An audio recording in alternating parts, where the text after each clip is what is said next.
orang yang hasil kontennya itu bisa impactful di TikTok itu misalnya dalam waktu 3 bulan itu bisa mengalahkan orang lain yang mungkin sudah berbisnis 1 tahun, 2 tahun, 3 tahun. Oh, kamu mau jadi content creator? Emang ada masa depannya gitu? Kalau misalnya dari ngomongin soal FYP, biasa kesalahan apa yang dibuat oleh content creator pemula yang mau masuk untuk mulai membangun personal brandingnya di TikTok? Kita sebagai content creator dan juga pengguna yang scrolling TikTok, kita itu kan apalagi yang udah sering ya scrolling TikTok, kita itu bisa punya insting untuk mendeteksi tren bahkan sebelum dia ada di puncaknya. Suatu hari aku pengen ada murid yang secara followers itu aku lihat misalnya dari 0 atau dari awal sampai akhirnya dia ini bisa melewati jumlah followers aku, atau mungkin secara influence atau secara impact bisa lebih besar dari aku sendiri, karena menurut aku itulah titik dimana aku berhasil menjadi seorang edukator. Dan ada satu konten dari Koleo yang menarik, yaitu yang di usia berapa kamu mendapatkan 1 miliar. Itu kan yang sering Koleo tanyain juga. Dari Koleo sendiri di usia berapa dapat 1 miliar pertama? Salah satu alasan aku ngonten di TikTok sharing soal edukasi FYP adalah dulu aku nggak punya ordal. Biarkan sekarang aku jadi ordalnya kalian, sharing informasi-informasi yang mungkin kalian nggak akan bisa dapetin sebelumnya. Halo Sobat Medcom, kembali lagi di podcast Gak Pakai Ordal. Kali ini sama saya Valerie Budianto, dan kali ini episode sangat spesial karena pastinya seperti episode-episode sebelumnya menghadirkan narasumber-narasumber yang masih muda dan meniti karirnya gak pakai ordal. Nah, aku yakin sih kalau kalian khususnya yang pada pengguna TikTok ini pasti familiar banget sama narasumber kita kali ini karena suka banget ngajarin FYP, gimana supaya konten-konten ini masuk ke FYP kalian, bahkan dibilangnya pakar FYP. Sudah hadir sama kita FYP spesialis Koleo Giovanni. Halo. Apa kabar? Baik-baik, thank you banget udah ngundang aku ke sini. Thank you loh udah hadir jauh-jauh ke Kedoya, ke Jakarta sebenarnya Barat. nggak jauh-jauh juga sih, cuman 30-an menit lah. 30-an menit ya, untung tidak macet ya, lagi bersahabat. Kalau tidak macet, di tengah hujan, rintik-rintik hujan ini semua. Oke, jadi Koleo ini adalah konten kreator ya, sudah cukup lama juga berkecimpung di TikTok secara khusus. Udah ada 3 akun yang dibuat. Yang pertama adalah @racunin_skincare. Ini jadi buat para Sobat Medcom yang mungkin bingung nih mau pakai skincare apa, terus jenis mukanya cocok apa, produknya apa, bisa langsung cek ke sana. Jadi sekalian promosiin. Nah, yang kedua ini adalah Wakmaking NFT ya. Dan yang ketiga adalah akun pribadinya, Leo Giovanni, yang sekarang followersnya ini juga udah banyak banget, 1,6 juta followers. Nah, kita langsung aja tanya nih ke Koleo. Koleo, ini gimana sih cerita awal mula pengalamannya sampai akhirnya akan cari cuan di platform TikTok? Oke, jadi dimulainya itu di tahun 2021 ya. Di 2021 akhir itu kan TikTok itu lagi naik banget. Mulai banyak kreator-kreator yang membahas tentang skincare, terutama ya. Kategori beauty itu lagi naik banget di tahun 2021 di TikTok. Karena pada saat itu kan lagi PSBB. Lagi pembatasan, orang itu nggak keluar rumah, bosen. Nontonlah TikTok. Tapi di satu sisi nggak cuman penonton nih yang bertambah, tapi juga yang konten. Karena mereka yang mungkin bosan, mereka mulai sharing. Oh, aku lagi pakai skincare ini nih, aku lagi pakai skincare ini. Dan mereka mendapatkan view yang luar biasa besar pada saat itu, beberapa konten kreator beauty. Nah, pada saat itu, karena aku juga hobi ya, mempelajari skincare pada saat itu.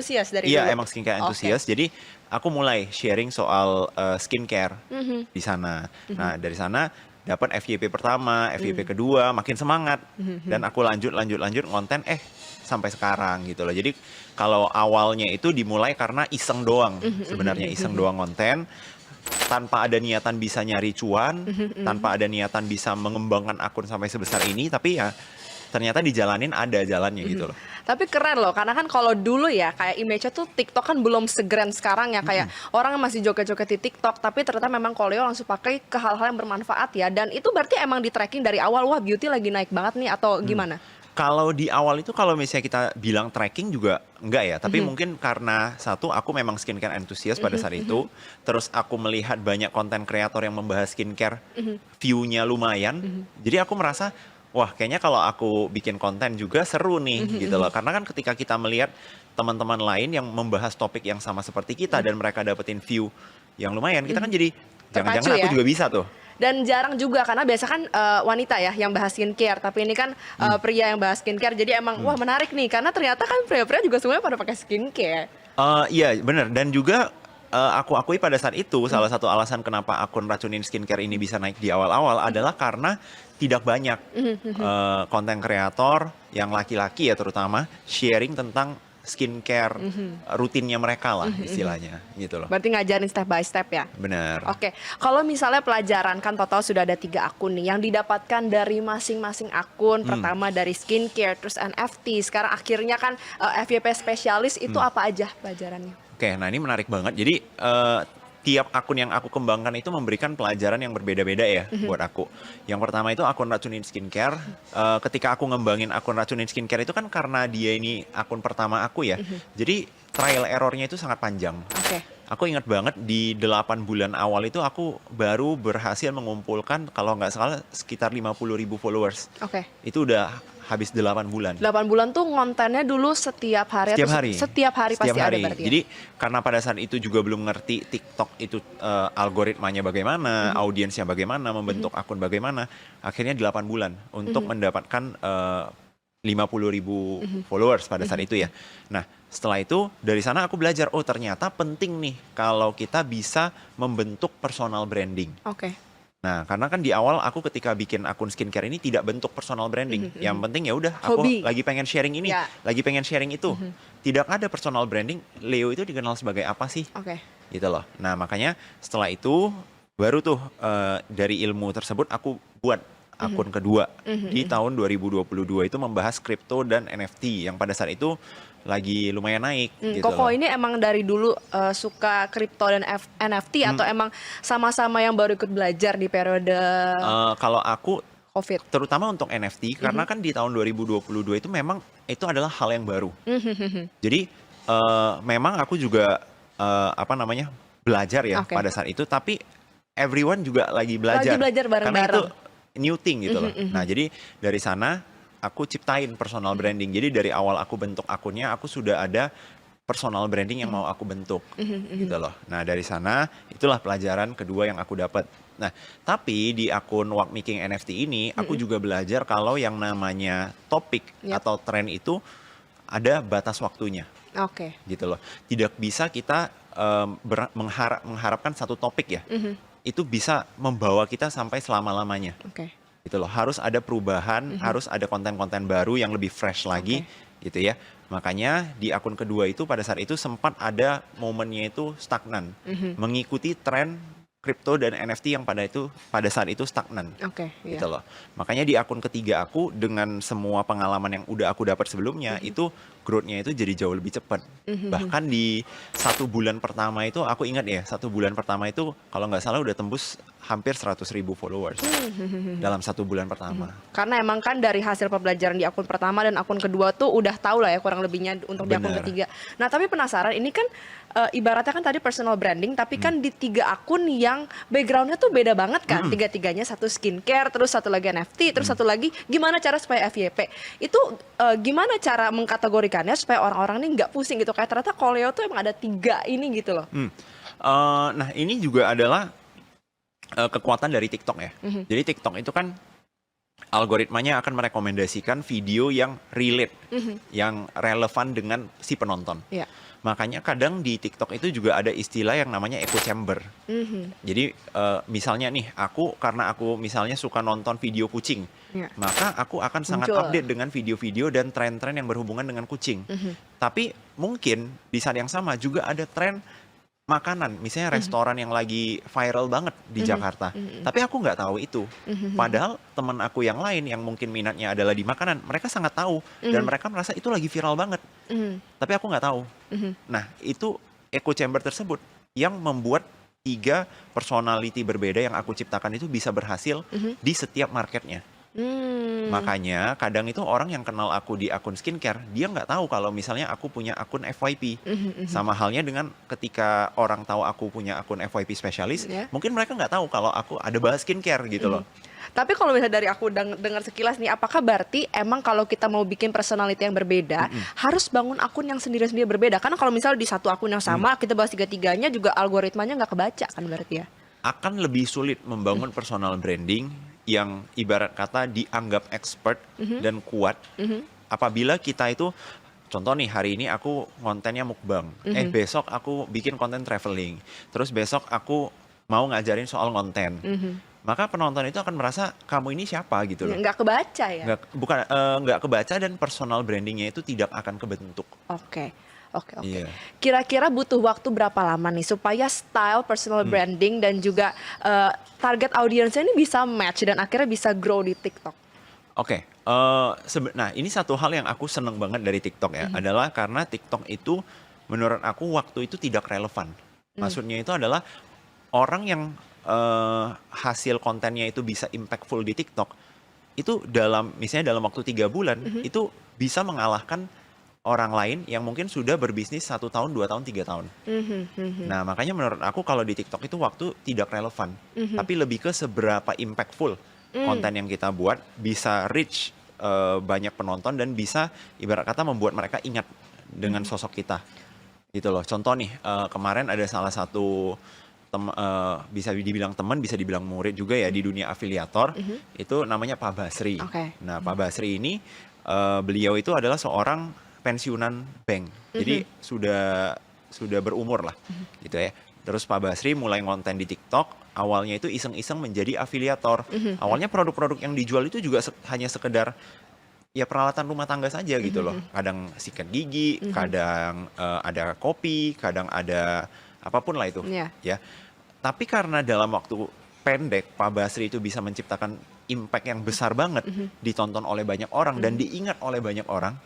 Sekarang personal brandingnya sudah kebentuk, gitu loh. Padahal Pak Basri konten paling baru 3 bulan. Dan juga kita tidak boleh nyalahin algoritma itu, karena algoritma itu kan rata di semua orang, gitu loh. Misalnya nih, kalau aku nyalahin algoritma, aku menyalahkan, wah karena algoritma nih konten aku jadi sepi. Harusnya orang lain juga sepi juga dong, karena kan it's the same algorithm gitu. Kecuali nih, di aku algoritmanya beda, di orang lain algoritmanya beda, ya mungkin bolehlah kita komplain gitu loh. Oke. Berarti sekarang udah full time content creator dong, Kok? Yes. Gimana reaksi orang tua? Tentunya di awal itu tidak mengizinkan ya, tidak mengizinkan karena aku datang dari background yang tidak ada satupun keluarga aku yang bermain di dunia, bahkan dunia yang kita bilang media ya. Jadi nggak cuman content creator loh, tapi bahkan dunia yang industri media itu sama sekali tidak ada. Ya setuju, itu juga aku ngalamin karena emang terkesan kayak. Iya, terus tiba-tiba, oh kamu mau jadi content creator, emang ada masa depannya gitu loh, kan? Ya itu sangat normal gitu dipertanyakan kan. Tapi akhirnya setelah aku tunjukin kalau ternyata dengan aku bikin video ada loh brand yang mau minta aku promosiin produknya. Oh ternyata dengan aku bikin video ada loh orang-orang yang mau follow aku gitu loh. Nah dari sana mungkin mereka udah mulai lebih bisa mengerti ya kalau misalnya industri ataupun dunia ini ya shifting gitu, berkembang. Tapi kalau Leo kan sebelumnya kuliahnya di Kuala Lumpur ya? Di Malaysia. Di Malaysia itu ambil jurusan, apakah ada hubungannya dengan nggak ada sama sekali. Jurusan apa? Hospitality. Bisnis. Oh, bisnis. Iya, jadi memang dari awal itu dari keluarga ya pastinya itu memang udah jalannya itu harusnya sudah menjadi business owner atau pedagang gitu ya. Tapi karena akhirnya ketemu dunia konten ini, ya akhirnya belok.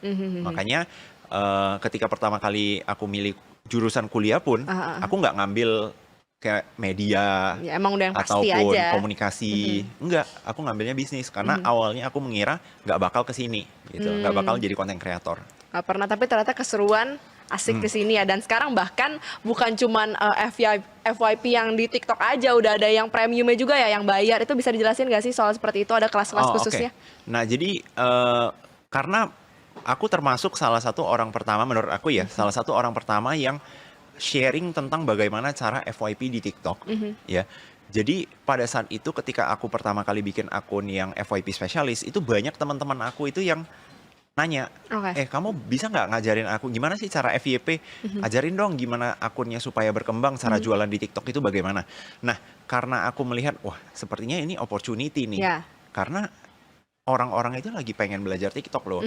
Makanya dari sana aku bentuklah produk-produk edukasi untuk mensupport mereka ini yang mau belajar gitu loh. Salah satunya itu sekarang aku juga udah launching ada 3 buku di TikTok. ya, yang membahas tentang FYP, ada yang membahas tentang iklan TikTok, dan juga ada yang membahas tentang live selling atau jualan di live, gitu loh. Nah ini adalah produk-produk edukasi yang aku sediakan untuk teman-teman yang mungkin mau belajar Berarti konten di emang TikTok. niat awalnya motivasinya untuk bantu orang. Di awal, tentunya iya. Tapi gini, aku nggak pungkiri ya, ketika aku jualan buku itu, tentunya itu ini sudah menjadi sebuah bisnis, Ya, itu pastinya ya. pasti. Kenapa? Karena balik lagi, untuk sekarang, contoh nih, tiap produk itu, tiap pembelian buku itu aku sediakan konsultasi sampai dengan 1 tahun dengan admin mentor yang udah aku latih, gitu loh. Kalau biasanya orang beli buku kan ya udah beli buku, baca, kalau bingung kira-kira gimana? Itu sih harus didampingi terus sih biar gimana. Nggak bisa Iya. kita cuma belajar dari buku doang. Ya biasa kalau kita beli buku, kita baca nih, contoh, wah di halaman ini aku udah mulai puyeng nih, apa ya? Ada yang mesti ditanyakan, terus Iya. dicatat nanti susah kalau Ya mungkin misalnya ini. ya udah tutup bukunya, tinggalin, Tinggalin, nggak baca lupa lagi, abis lupa itu. gitu ya. Nah ini jadi satu problem kan, makanya aku ciptain sebuah konsep baru, yaitu setelah tiap pembelian buku, teman-teman akan juga mendapatkan akses untuk Oke. konsultasi dengan admin mentor yang memang sudah kita latih, dan itu one on one, bukan di grup-grupan. Gitu, itu produk yang aku sediain sekarang. Karena sebenarnya yang penting dari membuat konten itu terlepas isi kontennya juga konsistensi nggak sih? Setuju, setuju. Yes, makanya banyak teman-teman di sini itu ketika awal-awal bingung kan gimana caranya ngonten, gimana caranya FYP.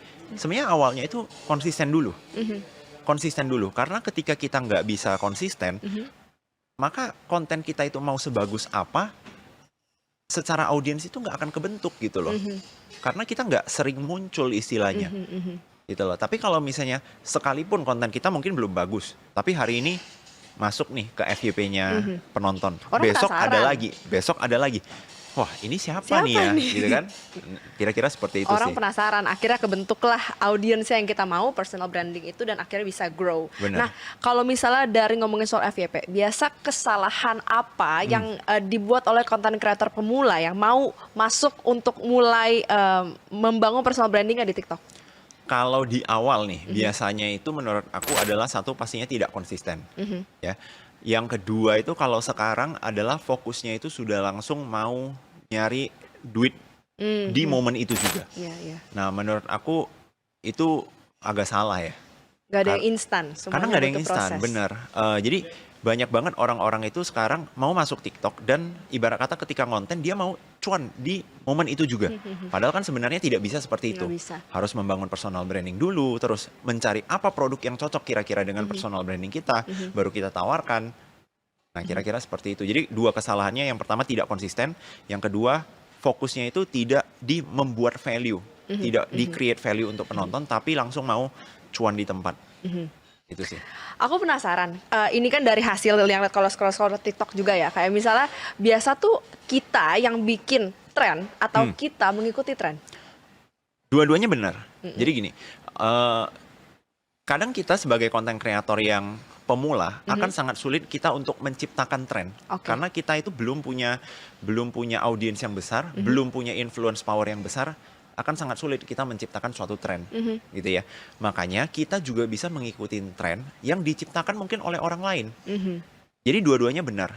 Nah, tapi tidak dipungkiri ya, ada juga kreator-kreator yang mungkin baru mulai, dia bisa menciptakan tren. Itu faktor hoki nggak sih sebenarnya? Nggak ada? Di satu titik ada, pasti kalau faktor luck itu tetap Itu ada. luck itu sangat Tetap diperlukan ada. juga ya. Nah, cuman karena kita itu kan goalsnya itu adalah mau FYP tidak cuma satu kali, Ya, tapi mau FYP secara konsisten. di setiap konten yang Iya, dibuat. diusahakan di setiap konten. Makanya bisa dibilang walaupun faktor luck itu ada, tapi kita tidak bisa menggantungkan sepenuhnya pada faktor luck, gitu loh. Contoh nih, misal ya, salah satu tren itu kita ambil contoh, masih ingat nggak di tahun lalu itu ada tren yang catwalk di Oh iya. jalan. Ya tahu. Ingat ya? Nah, itu kan kreator yang pertama menginisiasikan itu bisa dibilang bukan kreator yang sangat-sangat besar ya. Tapi bisa terinisiasi tren tersebut. Karena ada kreator lain juga mau ikut, akhirnya menciptakan sebuah kayak buzz gitu ya, Iya. menciptakan sebuah tren, Iya. virality di sana. Nah, jadi sebenarnya balik lagi kalau pertanyaannya apakah tren kita ikutin atau diciptakan, dua-duanya bisa, gitu loh.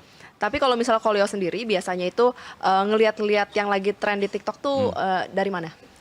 Pastinya scrolling ya. Scrolling. Karena kita tentunya bisa pakai tools ya. Sekarang banyak banget tools yang nyediain data-data tren terbaru, sound yang lagi viral, sound yang lagi trending. Kayak yang tracking di situ. Iya, kayak tracking bener.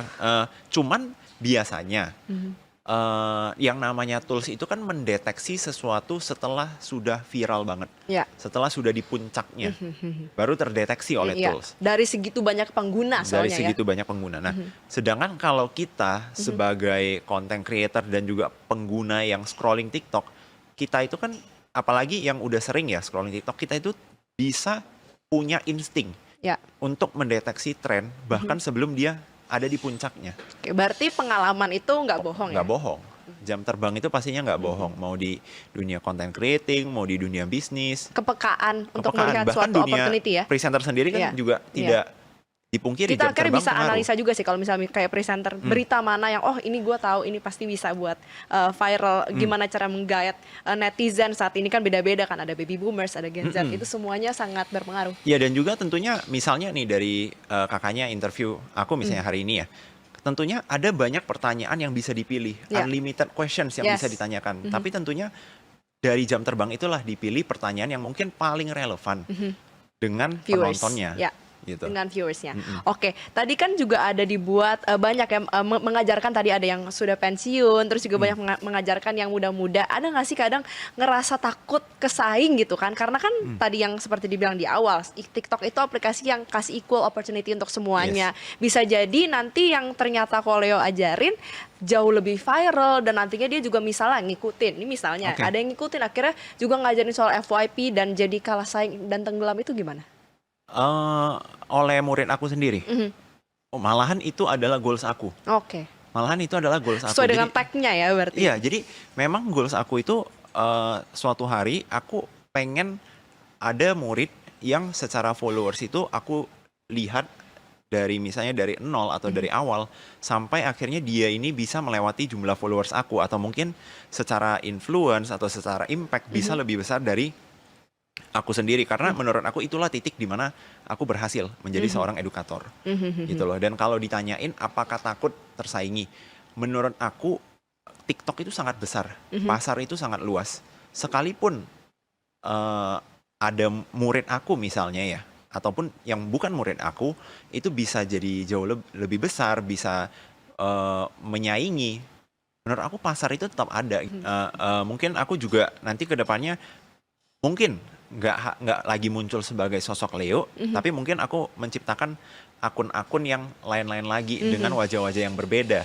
Atau mungkin ada teman-teman yang murid-murid aku yang mungkin dia mau mengembangkan akun, mau mengembangkan bisnis, mau melaunching produk tapi nggak ngerti caranya, tapi aku support dari belakang. Itu kan possible juga. Gitu sih. Jadi menurut aku di zaman sekarang itu udah zamannya kolaborasi ya. Jadi udah bukan lagi siapa takut kalah saing dengan si B, takut kalah saing dengan si C. Mungkin kalau kita merasa tidak bisa menyaingi seseorang, ada baiknya ya kita coba kolaborasi dengan dia gitu loh. Karena emang kalau kita individualis tuh nggak pernah bisa bawa kita kemana-mana. In the end semuanya harus kerjasama ya. Benar. Ada batasnya lah. Satu orang itu, kekuatan satu orang itu ada batasnya. Berarti sudah hampir 4 tahun, ya di TikTok ini. Pernah kehabisan ide nggak sih? Pernah dong. Pastinya kalau yang namanya kehabisan ide itu pernah. Makanya penting banget itu kita juga punya circle ya, circle content creator. Kalau di aku ya, adalah circle content creator yang terus berinovasi, kontennya makin lama makin keren. Jadi kita juga terpacu gitu loh untuk memikirkan konsep-konsep yang lebih menarik lagi. Itu sih. Tapi kalau ditanya apakah pernah kayak creative blog dan nggak kepikiran ide konten, pastinya pernah gitu. Dan ada satu konten dari Koleo yang menarik, yaitu yang di usia berapa kamu mendapatkan 1 miliar. Itu kan yang sering Koleo tanyain juga. Dari Koleo sendiri di usia berapa dapat 1 miliar pertama? 1 miliar pertama. Mungkin baru-baru sih, baru-baru aja. Nggak yang muda-muda banget. Itu soalnya dari aku sendiri kan membangun ini semua itu juga ya balik lagi sesuai dengan topik interview ini kan, nggak punya orang dalam gitu. Jadi benar-benar ngebangun semua dan butuh waktu kan kalau nggak punya orang dalam. Iya. Sebenarnya apa sih motivasinya akhirnya bisa mau bikin konten, idenya itu 1M itu kapan dapat 1M? Nah ini menarik. Jadi salah satu teknik ya, konten itu kalau kita nggak kepikiran ide konten adalah kan kita bisa pakai teknik ATM. Nah ya. Amati, tiru, dan modifikasi. Ya. Nah salah satu konten yang aku coba ATM-in adalah konten dari konten kreator luar negeri. Okay. Jadi ada konten kreator luar negeri yang nanyanya itu langsung, aku ingat pertanyaannya adalah berapa uang paling banyak yang pernah kamu dapatkan dalam 1 tahun terakhir, dalam 1 tahun, gitu loh. Cuman aku tahu kalau aku nanya seperti itu di Indonesia, sensitif banget, culture-nya beda, dan pasti orang-orang itu akan tidak mau menjawab, gitu loh. Dan merasa aku itu mungkin kayak tidak bagus lah mempertanyakan pertanyaan seperti itu. Makanya aku sedikit tweak. Sedikit tweak menjadi di umur berapa kamu mendapatkan 1 miliar pertama kamu. Dan tentunya narasumber-narasumber yang aku tanyain itu juga aku yakin adalah orang-orang yang ibarat kata tidak diragukan lagi. Jadi udah research juga lah ya itu. Pasti research. Karena kalau nggak sensitif kalau misalnya di Indonesia. Benar, dan pastinya itu juga contoh kayak kemarin itu ada, aku juga milih-milih sih nanya orang-orang. Pastinya ada orang-orang yang walaupun aku yakin dia sudah punya, bahkan melebihi dari itu, tapi memang secara pribadi itu tidak senang, tidak suka dipertanyakan soal urusan finansial. Jadi ya aku milih-milih banget nanya ke siapapun. Tadi Ko Leo juga udah sempat mention soal nggak pakai ordal ya. Sebenarnya apa sih ordal menurut Ko Leo? Kalau ordal itu menurut aku artinya kan bisa banyak. Contoh misalnya sesimpel kita punya keluarga yang sudah memiliki pengalaman di industri X, dan kita mau membangun karir ataupun bisnis juga di industri X itu juga. Secara nggak langsung kita sudah punya ordal, gitu loh. Karena kan dari pihak keluarga kita, teman kita mungkin sudah bisa banyak membantu dalam proses kita berkembang dan bertumbuh. Menurut aku ordal itu sih. Sebenarnya ordal tuh kadang konotasinya negatif. Padahal ada hal lain yang bisa dibilang networking, dan yang namanya networking itu kan juga kita build ya. Kita butuh trust sampai akhirnya dia mau bantu kita. Seberapa penting networking menurut Ko Leo? Sangat-sangat penting. Menurut aku networking itu adalah salah satu hal yang sangat penting. Kalau di luar negeri menurut aku malah istilah networking ini satu hal yang menurut aku di Indonesia itu jarang. Padahal menurut aku ini positif banget. Jadi di luar negeri aku sering banget melihat ada event-event yang ada yang namanya khusus sesi networking. Jadi di entire event itu memang tujuannya itu hanya untuk orang ngumpul, ngobrol dan saling kenalan saja. Tapi kalau di Indonesia nggak tahu kenapa ya, aku jarang banget ketemu event khusus untuk networking itu ya. Gitu ya. Walaupun kadang ada misalnya webinar, seminar atau workshop, terus ada sesi lah 30 menit silakan networking gitu ya. Menurut aku ketika kita punya network yang bagus, itu akan sangat bagus impact-nya ke karir kita dan juga bisnis kita. Karena jadinya kita tahu harus melangkah kemana. Ketika kita mau mengambil keputusan, kita juga bisa nanya ke orang yang memang ngerti gitu loh di sosok industri mentor itu. Ya, ketemu sosok mentor. Sosok mentor juga gitu. Mentor ataupun kayak sparring partner. Ya, intinya mereka yang sudah sama-sama berkecimpung dengan kita maupun yang jauh lebih senior daripada kita. Tapi menurut Ko Leo susah nggak sih? Misalnya kan Koko bilang Koko nggak pakai ordal, konotasi ordal di luar networking ya. Tapi apakah susah untuk misalnya bisa meniti karir tanpa adanya ordal? Susah banget menurut aku ya. Menurut aku susah banget. Tapi bukan tidak mungkin. Tapi butuh perjuangan. Contoh, aku kan 2 tahun pertama itu ngontennya itu di Medan. Oke. Ibarat kata aku mengambil keputusan pindah ke Jakarta.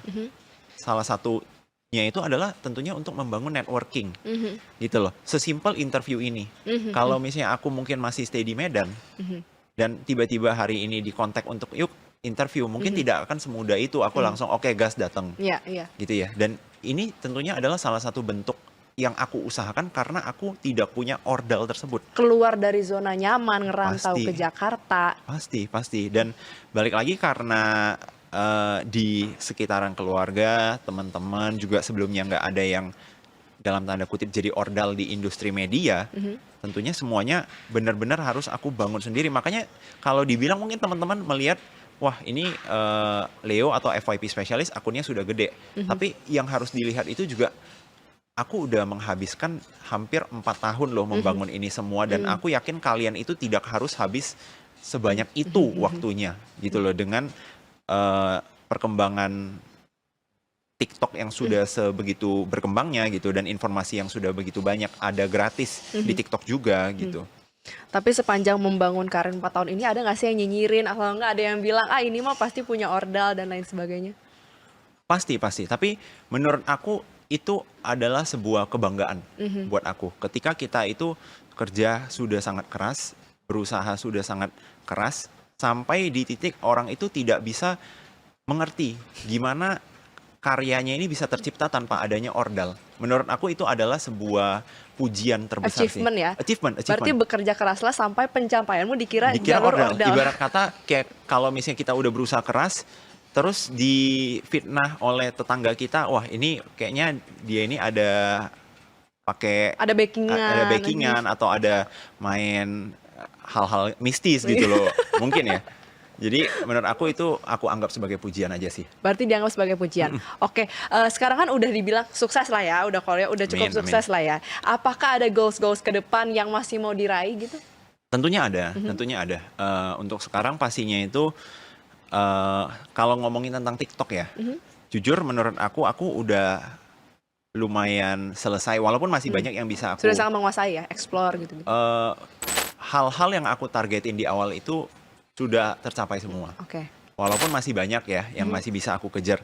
Cuman sekarang memang benar-benar fokus aku itu lebih ke arah bagaimana aku pengen orang lain juga bisa merasakan apa yang aku rasain. Oke.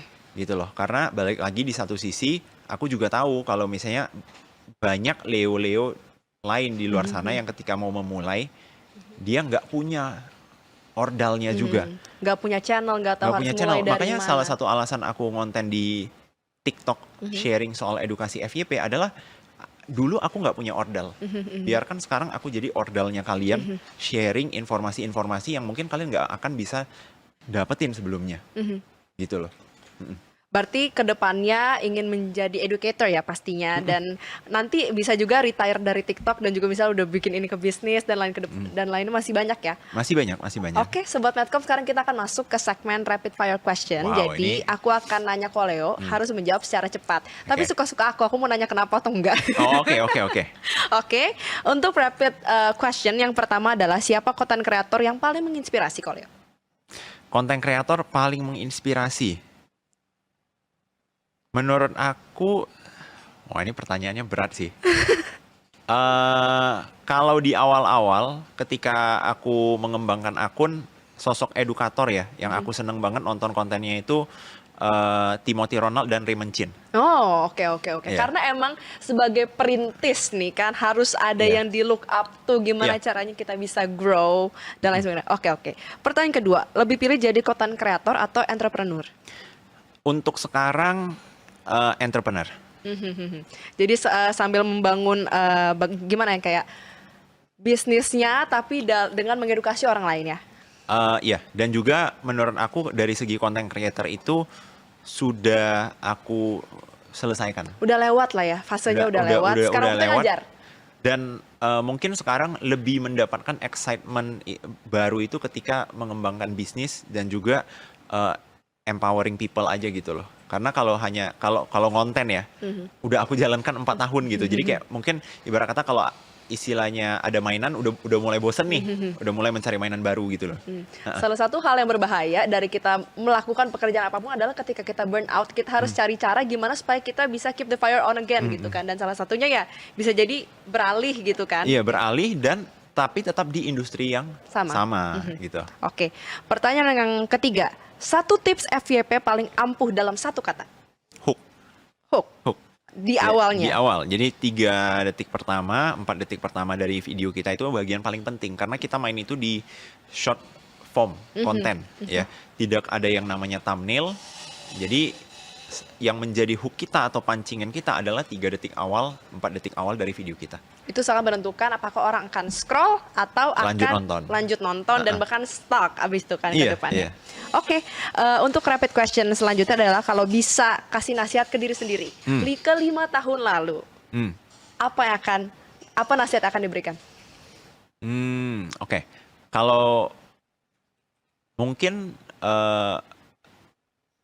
konten terus aja ya. Maksudnya nggak usah banyak dengerin suara-suara di luar gitu loh. Yang penting apa yang kita rasain, kita merasa itu sudah benar, maka diterusin aja gitu. Jangan banyak keraguan aja, itu sih. Apalagi kalau 5 tahun lalu berarti masih kuliah kan Masih kuliah. hitungannya, belum ada bayangan akan berkecimpung di sini. Belum ada. Sebelum COVID ini aktif konten juga nggak sih walaupun kuliah? Nggak sama sekali. Nggak sama Nggak sekali. sama Jadi sekali. ini a whole new world. Iya benar, dan makanya sebenarnya kenapa aku bilang pesan untuk diri aku 5 tahun yang lalu itu adalah jangan banyak keraguan, adalah karena keputusan menjadi konten kreator sendiri itu adalah keputusan yang aku ambil dalam tanda kutip itu nekat. Gitu loh. Ibarat kata mungkin di saat itu semua orang bilang menjadi konten kreator nggak bakal ada apa-apanya. Tapi karena aku percaya, wah ini bisa jadi sesuatu, makanya ya aku lanjutin. Gitu sih. Berarti jangan takut untuk mulai. Coba aja dulu dan Bener. konsisten, dan pasti harus terus mau belajar Sobat Medcom. Jangan kita cepat puas sama diri sendiri lah, harus punya mentor seperti Koleo kalau kalian mau pada FYP. Nah terakhir Koleo, apa pesan yang akan disampaikan ke konten kreator pemula yang mau merintis karirnya di TikTok?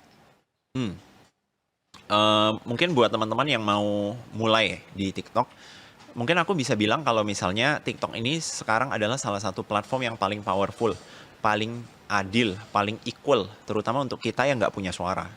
Di mana lagi ada platform yang mengizinkan kita yang ibarat kata orang biasa ya, ngonten tapi bisa mendapatkan atensi dari jutaan orang. Mungkin di tempat lain itu kita nggak bakal dapet. Nah makanya buat teman-teman yang mau fokus konten di TikTok pastinya konsisten, harus totalitas juga, dan selalu mau belajar dan mau berkembang. Konsisten, totalitas, selalu mau belajar dan juga selalu mau berkembang.